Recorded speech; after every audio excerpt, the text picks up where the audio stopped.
इसके पहले वाले वीडियो में हम लोगों ने 5 प्रकार के फॉरेस्ट पढ़ चुके थे।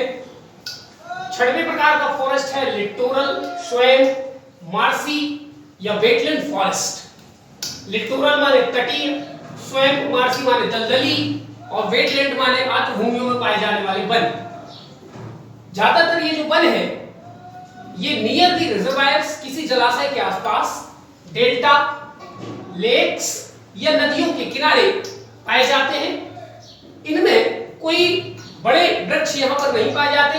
हर्बिशियस प्लांट्स माने जो हर्ब है, मेडिसिनल यूज के हैं, उसके रूप में कुछ घास और कुछ घास से बड़े रीड्स पाए जाते हैं। तो लिटोरल स्वयं में कोई विशेष वनस्पतियां नहीं पाई जाती। इसी का एक नया रूप है मैंग्रोव या टाइडल फॉरेस्ट, जो कि एक प्रकार का लिटोरल या मार्सी फॉरेस्ट का ही एक रूप है, लेकिन उससे थोड़ा सा हटके है। ये जो मैंग्रोव या टाइडल फॉरेस्ट है ये कहां पर पाए जाते हैं? मैंग्रोव वास्तव में बहुत बड़ी बड़ी और ऊंची झाड़ियां हैं। ये ट्रीज की कैटेगरी में नहीं आती। ये लगभग 30 मीटर ऊंची तक झाड़ियां हैं। खास करके तटीय क्षेत्रों में पाई जाती हैं। सॉल्ट मार्सेस, जहां पर नमकीन पानी पाया जाता हो, खारा पानी पाया जाता हो, जैसे कि तटीय क्षेत्र जहां समुद्र में आकर के नदियां गिरती हैं। तो जितने कोस्टल एरिया में दुनिया में है, खास करके ट्रॉपिकल सब ट्रॉपिकल एरिया में, तो वो सॉल्टी एरिया वहां पर होता है। इसके अलावा जहां जहां टाइड आते हैं, टाइडल क्रीक्स है, जहां जहां लेगून्स में और एस्चुरीज के आसपास, जहां पर फ्रेश वाटर रिवर पे आकर के मिलता है, जहां पर टाइड्स आते हैं, जहां लेगून्स पाए जाते हैं, ऐसी परिस्थिति वाले स्थानों पर मैंग्रोव या टाइडल फॉरेस्ट पाए जाते हैं। अब स्वाभाविक बात है कि ये सॉल्ट मार्सेस एरिया में मिलते हैं, तो ये सॉल्ट टॉलरेंट होते हैं, यानी ये हेलोफाइट टाइप की वेजिटेशन से हैं।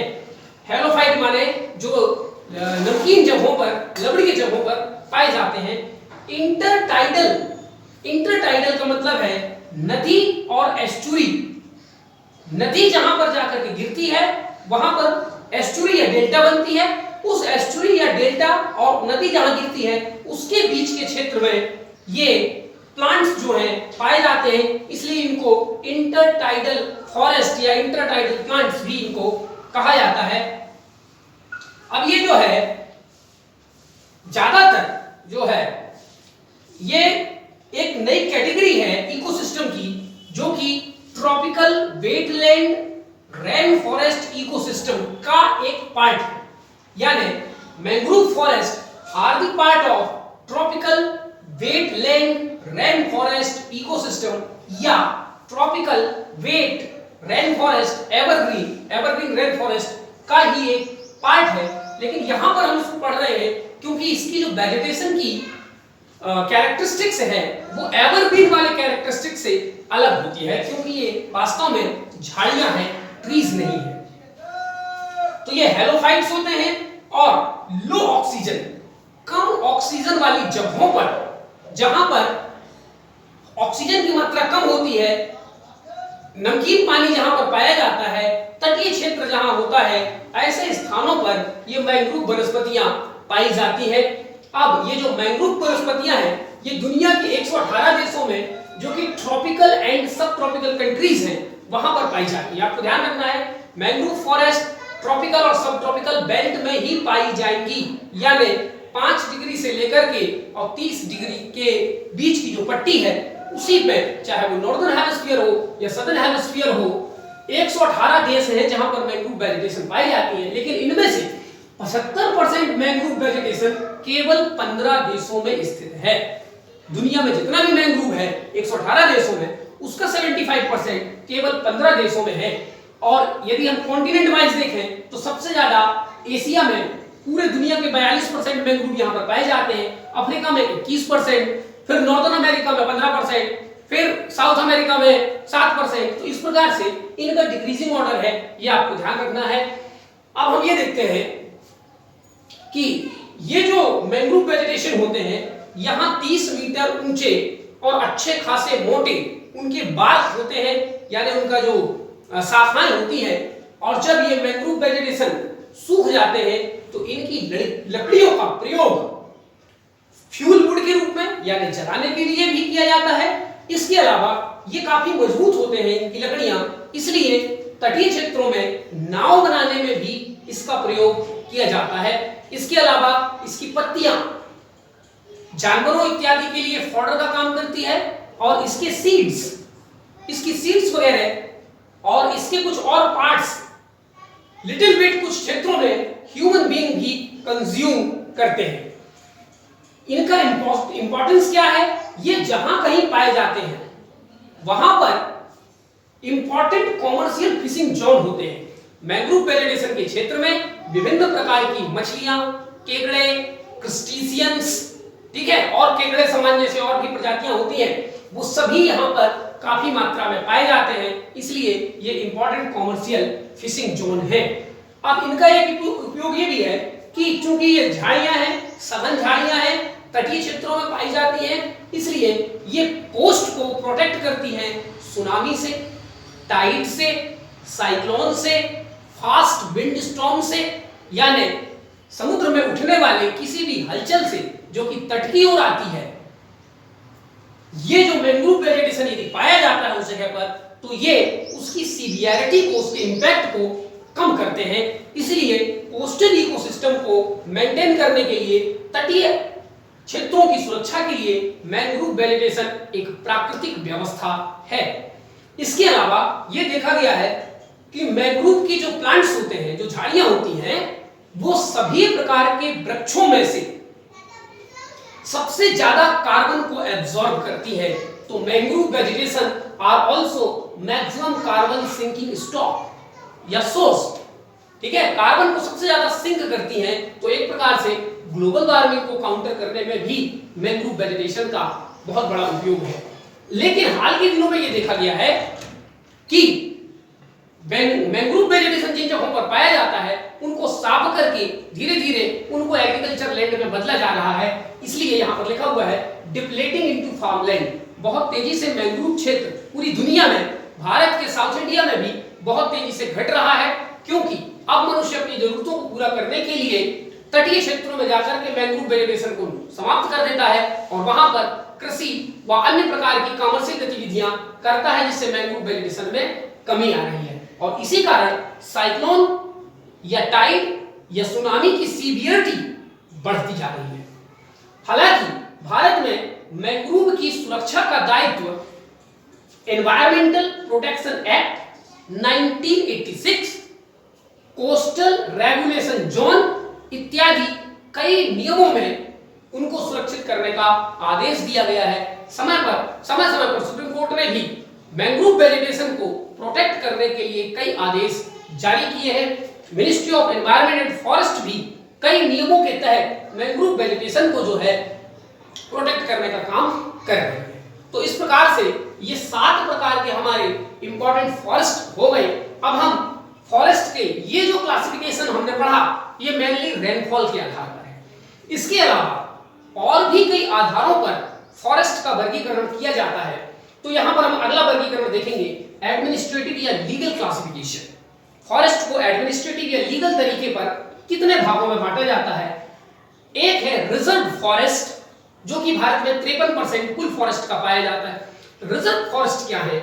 ऐसे फॉरेस्ट जिसमें जो सरकार के द्वारा रिजर्व किए गए हों, सरकार का वहां पर कानून चलता हो, सरकार का वहां पर मैनेजमेंट चलता हो और किसी भी प्रकार के प्राइवेट या इंडिविजुअल व्यक्ति को, बाहरी व्यक्ति को वहां पर जाकर के किसी प्रकार की फॉरेस्ट्री एक्टिविटी, ग्रेजिंग करना, टिम्बर कलेक्ट करना इत्यादि परमिशन नहीं होता।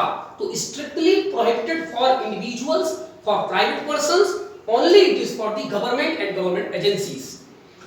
प्रोटेक्टेड फॉरेस्ट वे फॉरेस्ट होते हैं जिनमें नियम कानून तो सरकार का चलता है, लेकिन वहां आसपास के लोकल लोग उस जंगल में जाकर के उस जंगल को बिना नुकसान पहुंचाए हुए वहां से कुछ चीजें कलेक्ट कर सकते हैं, जैसे कि महुआ कलेक्ट कर सकते हैं, फायरवुड, जो लकड़ियां सूख करके नीचे गिर रही हैं उनको ले आ सकते हैं, अपने जानवरों को वहां ग्रेजिंग के लिए ले जा सकते हैं, कुछ और फ्रूट्स वगैरह हर्ब्स वगैरह कलेक्ट करने जा सकते हैं, लेकिन वृक्षों को नहीं काट सकते। उस पूरे प्रोटेक्टेड फॉरेस्ट को without damaging they can utilise such forest. However, government rules and regulation, administrative supervision is taking place in such forest.